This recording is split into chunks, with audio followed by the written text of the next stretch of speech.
Hello guys, welcome back. അങ്ങനെ നമ്മൾ pine ഫോറസ്റ്റും ഗുണ കേവും കണ്ട് നെക്സ്റ്റ് നമ്മൾ പോകുന്നത് പില്ലർ റോക്സ് കാണാനാണ്. പില്ലർ റോക്സ് കണ്ട് കഴിഞ്ഞ് നമ്മൾ അങ്ങനെ പൂണ്ടി മന്നവന്നൂരിലേക്ക് യാത്ര ചെയ്യും. എത്ര ദൂരം നമുക്ക് പോകാൻ പറ്റുമോ അതിനനുസരിച്ച് നമ്മൾ അത്രയും ദൂരം പോയി തിരിച്ചു വരാനാണ് ഉദ്ദേശിക്കുന്നത്. മെയിൻലി നമ്മൾ ഫീൽ ചെയ്യുന്നത് ഈ ഒരു യാത്രയുടെ വൈബ് തന്നെയാണ് കേട്ടോ. സോ പില്ലർ റോക്സ് എന്ന് വെച്ച് കഴിഞ്ഞാൽ 3 ഭീമാകാരങ്ങളായ വലിയ പാറക്കൂട്ടങ്ങളാണ് പില്ലർ റോക്സ്. ആ പാറക്കൂട്ടങ്ങളുടെ ഇടയിലുള്ള ഗുഹയാണ് ഗുണ കേവ്.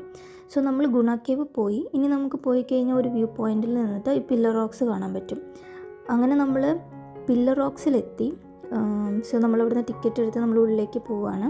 അപ്പോൾ കയറി ചെല്ലുമ്പോൾ തന്നെ നല്ല മഞ്ഞുണ്ട് കേട്ടോ, നല്ല തണുപ്പുണ്ട്, നല്ല മഞ്ഞിൽ മൂടിയിട്ടാണ് ഓൾമോസ്റ്റ് എൻറ്റയർ പ്ലേസ് ഉള്ളത്. അപ്പോൾ ഇതേ കണ്ടോ, ഒരു നല്ല ക്യൂട്ടായിട്ടുള്ള നല്ല ഭംഗിയുള്ള 3 എലിഫൻസിൻ്റെ സ്റ്റാച്യു ഉണ്ടായിരുന്നു. പുറത്തുനിന്ന് കണ്ടപ്പോൾ ഞാൻ വിചാരിച്ചു അത് ഒറിജിനൽ ആയിരിക്കുമെന്ന്. അത് ആ മഞ്ഞിലിങ്ങനെ കവർ ചെയ്ത് നിൽക്കുന്ന കാണാൻ തന്നെ ഭംഗിയാണ്. ഒരുപാട് പേര് അതിന് ഫ്രണ്ടിൽ നിന്ന് ഫോട്ടോ ഒക്കെ എടുക്കാനായിട്ട് നിൽക്കുന്നുണ്ടായിരുന്നു.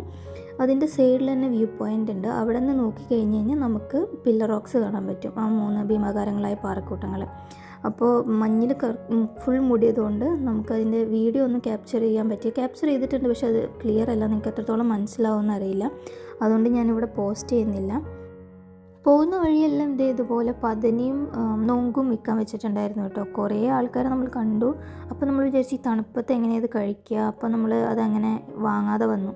കുറച്ച് ദൂരം ഇങ്ങനെ ട്രാവൽ ചെയ്ത് പോയപ്പോൾ ഈ ചേട്ടൻ വിൽക്കുന്ന കണ്ടിട്ട് നമ്മൾ അവിടെ നിന്ന് നൊങ്ക് വാങ്ങിച്ചു. പതനി വാങ്ങിച്ചില്ല, നൊങ്ക് മാത്രം വാങ്ങിച്ച് നമ്മളത് കഴിച്ചു കേട്ടോ.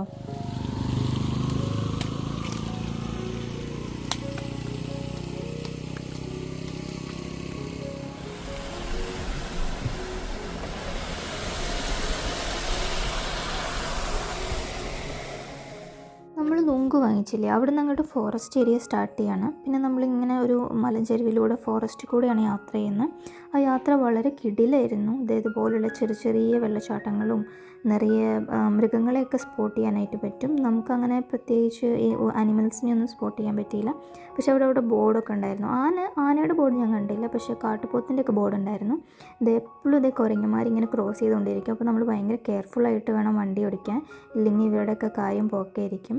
നമ്മളെല്ലാ മൃഗങ്ങളെയും സ്നേഹിച്ചുകൊണ്ട് വേണമല്ലോ, പ്രകൃതിയെ സ്നേഹിച്ചുകൊണ്ട് വേണമല്ലോ യാത്ര ചെയ്യാൻ. അപ്പോൾ കുറച്ച് കെയർഫുള്ളായിട്ട് ഡ്രൈവ് ചെയ്യുക. ഇപ്പോൾ ഏകദേശം ഒരു 1 മണി 1:30 ടൈമാണ് കേട്ടോ. ആ സമയത്താണ് നമ്മൾ യാത്ര ചെയ്യുന്നത്. ഇപ്പോൾ എല്ലാം ഭയങ്കര ലൈറ്റുള്ള ഒരു ഏരിയ പോലെ തോന്നും, പക്ഷെ കുറച്ച് കഴിയുമ്പോൾ ക്ലൈമറ്റ് മാറും.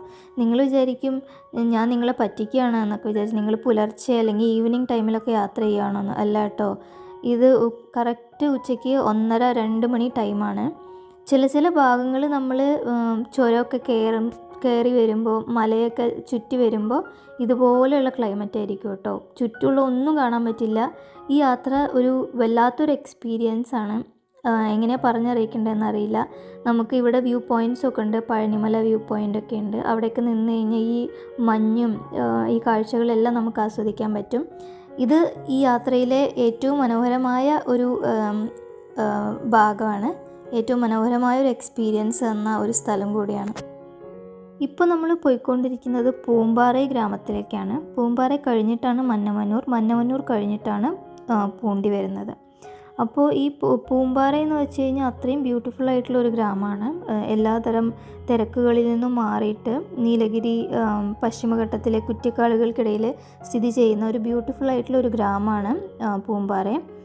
യൂക്കാലിപ്റ്റസ് മരങ്ങൾ കൊണ്ടും ഫലഭൂയിഷ്ഠമായിട്ടുള്ള കൃഷിയിടങ്ങൾ കൊണ്ടൊക്കെ ഭയങ്കര നല്ല ബ്യൂട്ടിഫുൾ ആയിട്ടുള്ള ഒരു അന്തരീക്ഷമുള്ള ഒരു ഗ്രാമമാണ് പൂമ്പാറൈ. തട്ടായിട്ടുള്ള കൃഷി രീതിയാണ് കേട്ടോ. ചില വ്യൂ പോയിൻറ്റ്സിലൊക്കെ നമ്മൾ നിൽക്കുമ്പോൾ ആരെങ്കിലും പെയിൻറ്റ് ചെയ്ത് വെച്ചതാണോ, ഇത് റിയൽ ആണോ എന്ന് തന്നെ തോന്നുന്ന രീതിയിലുള്ള വ്യൂസൊക്കെയാണ് ആ ഗ്രാമത്തിൻ്റെ പ്രത്യേകത. പൂമ്പാറയിൽ നിന്നുള്ള ഈ ദൃശ്യങ്ങളൊക്കെ നമ്മളെ മറ്റേ ആകാശഗംഗയൊക്കെ പോലെയുള്ള യക്ഷിക്കഥകളൊക്കെ ഓർമ്മിപ്പിക്കുന്നു അല്ലേ. എനിക്കിത് കണ്ടപ്പോൾ അത് തന്നെയാണ് തോന്നിയത്. ഇറങ്ങിയിട്ട് ഇങ്ങനെ പണ്ടൊക്കെ നമ്മൾ കരിയില കുട്ടിച്ച് കത്തിച്ചിട്ട് പുകയിൽ കൂടെ ഇങ്ങനെ നടക്കില്ലേ യക്ഷിയാണെന്നൊക്കെ പറഞ്ഞ്, അതുപോലെയുള്ള ഒരു ചെറുപ്പത്തിലെ ഓർമ്മകളൊക്കെ എനിക്ക് ഇത് കൂടെ യാത്ര ചെയ്തപ്പോൾ വന്നു. കൊടൈക്കനാലിൽ നിന്ന് 35 കിലോമീറ്റർ അകലെയാണ് കേട്ടോ പൂമ്പാറൈ ഗ്രാമം. നമ്മൾ ഡെയിലി ലൈഫിൽ നിന്നുള്ള നമ്മുടെ ഒരു ഏകാന്തത അല്ലെങ്കിൽ ഒരു സ്ട്രെസ്സൊക്കെ അതിൽ നിന്നൊക്കെ രക്ഷപ്പെടാനും നമുക്ക് നേച്ചറായിട്ട് കൂടുതൽ ഇടപഴകാനും ഒക്കെ പറ്റുന്ന, നേച്ചറിൻ്റെ ബ്യൂട്ടി ആസ്വദിക്കാനൊക്കെ പറ്റുന്ന ഒരു സ്ഥലമാണ് നിങ്ങൾ ഈ ഓണത്തിനോ അല്ലെങ്കിൽ ഏതെങ്കിലും ഒരു വെക്കേഷൻ ടൈമിൽ നിങ്ങൾ തിരയുന്നതെങ്കിൽ ഉറപ്പായും നിങ്ങൾ പൂണ്ടി പൂമ്പാറ ഈ വഴിയിലൂടെ ഒന്ന് യാത്ര ചെയ്ത് നോക്കണം. വളരെ റിലാക്സിങ് ആണ്. അത് വന്ന് തന്നെ അനുഭവിച്ചറിയേണ്ട ഒരു കാര്യമാണ്.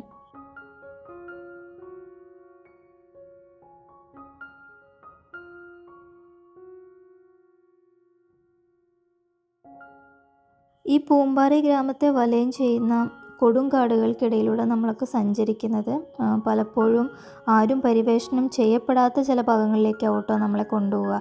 അവിടേക്കൊക്കെ ട്രെക്കിംഗ് എത്രത്തോളം പോസിബിളാണെന്ന് എനിക്കറിയില്ല. ഞാനതിനെക്കുറിച്ച് എവിടെയും വായിച്ചുമില്ല. പിന്നെ ഞങ്ങളധികം റിസർച്ച് ഒന്നും ചെയ്യാതെ തുടങ്ങിയ ഒരു യാത്രയാണല്ലോ, അപ്പോൾ അതിനെക്കുറിച്ചൊന്നും വലിയ ധാരണയില്ല. പക്ഷേ ഒരുപാട് പക്ഷികളുടെ കലപില ശബ്ദങ്ങളും വന്യമൃഗങ്ങളുടെ വിളികളൊക്കെ കേട്ടുകൊണ്ട് നമ്മൾ വണ്ടി പോകുമ്പോൾ തന്നെ അതൊരു സൂതിങ് എക്സ്പീരിയൻസ് ആയിരുന്നു. നമ്മളിങ്ങനെ ഈ പൂമ്പാറ ഗ്രാമം കഴിഞ്ഞിട്ട് ഈ പാത നമ്മൾ പോകുന്ന ഈ വഴി അവസാനിക്കുന്നത് മന്നവന്നൂരിലാണ്. മന്നവന്നൂരിലെ മനോഹരമായൊരു തടാകത്തിലാണ് നമ്മുടെ ഈ യാത്ര അവസാനിപ്പിക്കാൻ പോകുന്നത്. അപ്പോൾ നീലഗിരിയുടെ മലനിരകളുടെ ഇടയിലുള്ള ആ ഒരു ശുദ്ധജല തടാകം ഈ ട്രക്കിങ്ങിനൊക്കെ പോകുന്നവർ, പിക്നിക്കിനൊക്കെ പോകുന്നവരൊക്കെ കൂടുതലും ടൈം സ്പെൻഡ് ചെയ്യാനും കാഴ്ചകളൊക്കെ ആസ്വദിക്കാനൊക്കെ അവരുടെ ലിസ്റ്റിൽ ചേർക്കുന്ന ഒരു സ്ഥലമാണ്. ഞാൻ വായിച്ചിട്ടുണ്ട്, അല്ലെങ്കിൽ എന്നോട് എൻ്റെ ഫ്രണ്ട്സൊക്കെ പറഞ്ഞിട്ടുണ്ട്, മന്നവന്നൂർ ആ തടാകം കാണാതെ കൊടൈക്കനാൽ യാത്ര അവസാനിപ്പിക്കുന്നത് ഭയങ്കര മണ്ടത്തരാണെന്ന്. പെട്ടെന്നാണ് കേട്ടോ ഈ യാത്രയിൽ ക്ലൈമറ്റ് മാറുക. ചിലപ്പോൾ നല്ല വെയിലും ക്ലിയർ അറ്റ്മോസ്ഫിയർ ആയിരിക്കും. ചിലപ്പോൾ ഇത് കഴിഞ്ഞ പോലെ മഞ്ഞായിരുന്നു. ഇത് കുറച്ച് നീങ്ങിയപ്പോഴേക്കും മഞ്ഞിൻ്റെ ഒരു പൊടി പോലും ഇല്ല, പക്ഷെ നല്ല മഴയായി. പൂമ്പാറ നമ്മൾ എക്സ്പ്ലോർ ചെയ്യാൻ തീരുമാനിച്ചിട്ടില്ലാത്തതുകൊണ്ടും നമുക്ക് ടൈമില്ലാത്തതുകൊണ്ടും പൂമ്പാറയിൽ നമ്മൾ ഇറങ്ങിയോ അല്ലെങ്കിൽ അങ്ങനെ വ്യൂ പോയിൻറ്റിൽ ജസ്റ്റ് നിന്ന് ആ വ്യൂ ആസ്വദിച്ചു എന്നുള്ളത് മാത്രമേ ഉള്ളൂ കേട്ടോ. ഇത് നമ്മൾ മന്നവന്നൂരിൽ എത്താറായി. ആ ഒരു ഫീല് എനിക്ക് മന്നവന്നൂരിൽ നിന്ന് നമുക്കറിയില്ലല്ലോ യാത്ര ചെയ്യുമ്പോൾ മന്നവന്നൂർ എത്തിയോ ഇല്ല എന്നൊക്കെ, പക്ഷെ അത് എത്തുന്നതിന് മുമ്പ് തന്നെ ആ ഒരു വൈബും ആ ഒരു ഫീലും ഞങ്ങൾക്ക് നന്നായി കിട്ടി കേട്ടോ. കാരണം ഭയങ്കര വിശാലമായിട്ട് നമ്മൾ പണ്ടത്തെ സ്ക്രീൻ സേവറിൽ, കമ്പ്യൂട്ടറിലെ സ്ക്രീൻ സേവറിലും ഇല്ലെങ്കിൽ കലണ്ടറിലൊക്കെ കാണുന്ന മാതിരത്തെ ലാൻഡ്സ്കേപ്പ് വ്യൂ ആയിരുന്നു തുടക്കത്തിൽ തന്നെ. നമ്മൾ സാധാരണ കാടുകളല്ലേ ഉണ്ടാവുക നമ്മൾ യാത്ര ചെയ്യുമ്പോൾ ചുറ്റു സ്ഥലത്തും, പക്ഷേ ഇത് കാടല്ല, ഭയങ്കര വിശാലമായിട്ടുള്ള ലാൻഡ്സ്കേപ്പായിരുന്നു. നല്ല പുൽമേടുകളാണ്. ആ പുൽമേട്ടിലിങ്ങനെ നമ്മുടെ ചെമ്മരിയാടുകളിൽ നിന്നിട്ട് മേയുന്ന ഒരു കാഴ്ചയാണ്. അപ്പോൾ ഈ ചെമ്മരിയാടുകളെ ഒരു റിസർച്ച് സെൻറ്റർ ഉണ്ട്, ചെമ്മരിയാടുകളുടെയും റാബിറ്റ്സിൻ്റെയൊക്കെ ഒരു റിസർച്ച് സെൻറ്റർ ഉണ്ട്. ഒരു ഷീപ്പ് ഗോട്ട് ഫാം എന്നാണ് പറയുക. ആ ഫാമിലേക്കാണ് നമ്മൾ പോകുന്നത്. ആ ഫാമിൽ പോയി കഴിഞ്ഞാൽ നമുക്കിതേപോലെ വെറൈറ്റി ഓഫ് ഷീപ്സിനെയും റാബിറ്റ്സിനെയും ഹോഴ്സസിനെയൊക്കെ കാണാം. പിന്നെ നമുക്ക് ആ ലാൻഡ്സ്കേപ്പ്, ആ പുൽമേടിൽ കൂടെ നടക്കാം, എക്സ്പ്ലോർ ചെയ്യാം, ഫോട്ടോ എടുക്കാം, എല്ലാം ചെയ്യാം. അങ്ങനെ നമ്മൾ ആ ഷീപ്പ് ഗോട്ട് ഫാമിലെത്തി. ഇതെവിടെ എഴുതി വെച്ചിട്ടുണ്ട്, റാബിറ്റ്സ് ഉണ്ട്, ഷീപ്പ് ഉണ്ട്, എന്തെല്ലാം കാര്യങ്ങളാണ് ഉള്ളതെന്ന്. നമ്മൾ അവിടെ നിന്ന് ടിക്കറ്റ് എടുത്തിട്ട് നമ്മൾ ഉള്ളിലേക്ക് കയറുകയാണ്.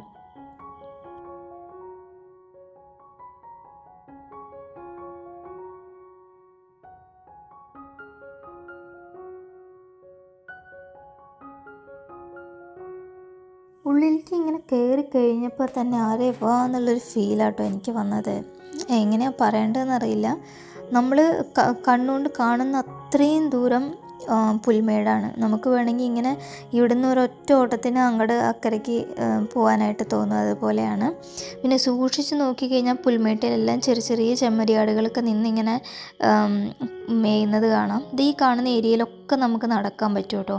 നടക്കാം, നമുക്ക് അവിടെ ഇരുന്ന് പിക്നിക് സ്പോട്ട് പോലെ നമ്മൾ ഇവിടുന്ന് വാങ്ങിക്കുന്ന ഫുഡെല്ലാം കൊണ്ടുപോയി കഴിക്കാം, എന്ത് വേണമെങ്കിൽ നമുക്ക് ചെയ്യാം. നല്ല വെയിലുണ്ടെന്നുണ്ടെങ്കിലും ഒരു നല്ല തണുപ്പുള്ളതുകൊണ്ട് നമുക്കത് ഫീൽ ചെയ്യില്ല. ഈവനിങ് ടൈം ആകുമ്പോൾ കുറച്ച് നല്ല ഫീൽ കിട്ടും.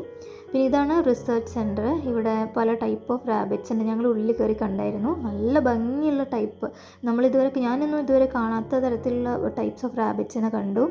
എല്ലാവരും അതിനകത്ത് പോയിട്ട് റാബിറ്റ്സിനെ കാണുന്നുണ്ട്. ഗോട്ട് ഫാമിൽ പോയപ്പോൾ ചെമ്മരിയാടുകളെല്ലാം മേയാൻ വേണ്ടി പോയിരിക്കുകയായിരുന്നു. അപ്പം ഞങ്ങളിങ്ങനെ പുറത്തിങ്ങനെ ഇറങ്ങി നമ്മളെ ലാൻഡ്സ്കേപ്പിൽ നമ്മളെ പുൽമേട്ടിലേക്ക് നടക്കുകയാണ്.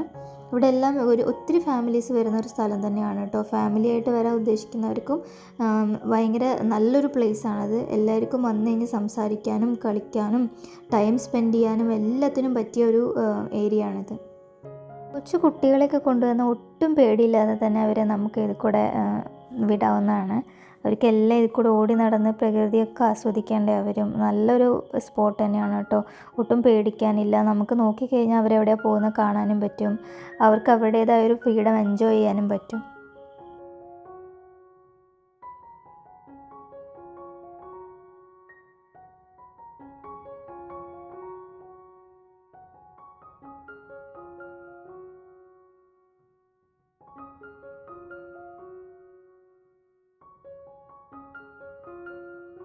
ഈ ലാൻഡ്സ്കേപ്പിൻ്റെ ഈ പുൽമേട്ടിൻ്റെ കുറച്ച് അപ്പുറത്തായിട്ട് ഒരു തടാകമുണ്ട്. ഭയങ്കര ബ്യൂട്ടിഫുൾ ആയിട്ടുള്ളൊരു തടാകമുണ്ട്. ആ തടാകത്തിലേക്കാണ് ഇപ്പോൾ നമ്മൾ നടന്നുകൊണ്ടിരിക്കുന്നത്.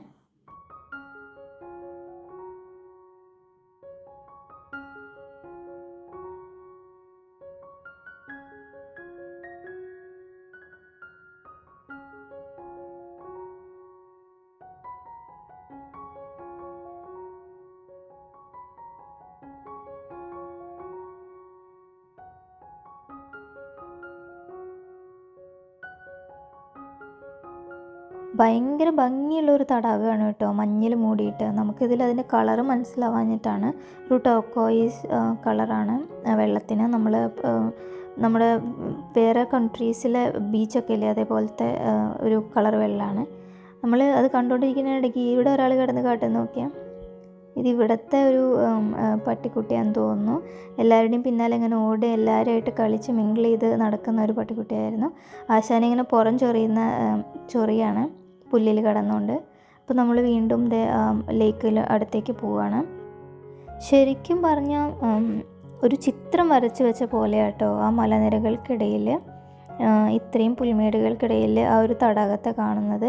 ശരിക്കും ഗോഡ് ക്രിയേറ്റഡ് എന്ന് തന്നെ പറയണം, അത്രയും ബ്യൂട്ടിഫുള്ളായിരുന്നു. അങ്ങനെ നമ്മൾ അവിടുത്തെ കാഴ്ചയൊക്കെ ആസ്വദിച്ച് തിരിച്ചു വരുന്ന ഇടയ്ക്ക് ഈ ഒരു ഞാൻ പറഞ്ഞല്ലോ പോകുന്ന വഴി നിറയെ വ്യൂ പോയിൻറ്റ്സ് ഉണ്ടെന്ന്. അങ്ങനെ ഒരു വ്യൂ പോയിൻ്റാണ് ഇതോ ഒരു വ്യൂ പോയിൻ്റാണ്. തട്ടുതട്ടായിട്ടുള്ള കൃഷി രീതി ആ ഗ്രാമത്തിൻ്റെയൊക്കെ ഭംഗി എടുത്ത് കാണിക്കുന്ന ഒരു ടൈപ്പ് വ്യൂ പോയിൻ്റായിരുന്നു. നമ്മുടെ യാത്രയിൽ നമുക്ക് കിട്ടിയ ഒരു ഗോൾഡൻ ടിക്കറ്റാണ് കേട്ടോ ഈ മഴവില്ല്. ഞാൻ പറഞ്ഞല്ലോ ക്ലൈമറ്റ് എപ്പോഴും മാറി മാറിയാണ് വരികയെന്ന്. അങ്ങനെ മഴയും മഞ്ഞും വെയിലും എല്ലാം കൂടി ചേർന്നപ്പോൾ ഒരു വളരെ ബ്യൂട്ടിഫുള്ളായിട്ട് നമ്മുടെ പശ്ചിമഘട്ട മലനിരയിൽ ഇത്രയും വലിയൊരു മഴവില്ല് എത്ര പേർക്ക് കിട്ടുമല്ലേ ഇതുപോലൊരു ഭാഗ്യം. ഞങ്ങൾക്ക് അങ്ങനെ കിട്ടി. അത് നിങ്ങളെയും കൂടെ കാണിക്കാമെന്ന് വിചാരിച്ചു. എൻ്റെ ലൈഫിൽ ഏറ്റവും ബ്യൂട്ടിഫുള്ളായിട്ടുള്ളൊരു മൊമെൻ്റാണിത്. ഏറ്റവും ഭംഗിയുള്ള മഴവില്ലും ഇത് തന്നെയാണ് ഞാൻ കണ്ടതിൽ വെച്ചിട്ട്. എനിക്ക് തോന്നുന്നു ഇതിനു മുമ്പ് ഞാൻ ഒരു വട്ടം മഴവില്ല് കണ്ടിട്ടുള്ളൂ, ഇത് സെക്കൻഡ് ടൈമാണ്. അങ്ങനെ നമ്മൾ തിരിച്ച് നമ്മുടെ യാത്ര അവസാനിപ്പിക്കുകയാണ്. ഈവനിങ്ങിന് വളരെ ബ്യൂട്ടിഫുള്ളാണ് ഈ ഒരു കൊടൈക്കനാൽ റൂട്ട്. അപ്പോൾ നമ്മൾ ഇനി ഒരു പ്രാവശ്യം വരുമ്പോൾ പൂണ്ടി ഒന്നും കൂടി എക്സ്പ്ലോർ ചെയ്യണമെന്ന് വിചാരിച്ചുകൊണ്ട് നമ്മൾ ഈ യാത്ര ഇവിടെ വെച്ച് അവസാനിപ്പിക്കുകയാണ്. അപ്പോൾ പുതിയ യാത്രാവിശേഷങ്ങളും അനുഭവങ്ങളും ആയിട്ട് ഞങ്ങൾ വീണ്ടും വീഡിയോ ഇടുന്നതാണ്. അതുവരെ നിങ്ങളെല്ലാവരും സ്റ്റേ ട്യൂൺഡ്. ഈ കാഴ്ചകളൊക്കെ നേരിട്ട് വന്ന് കാണാൻ നിങ്ങൾക്കും ഭാഗ്യം ഉണ്ടാവട്ടെ എന്ന് ഞാൻ ആത്മാർത്ഥമായിട്ട് പ്രാർത്ഥിക്കുന്നു. If you like our video please do subscribe, like and share. Thank U.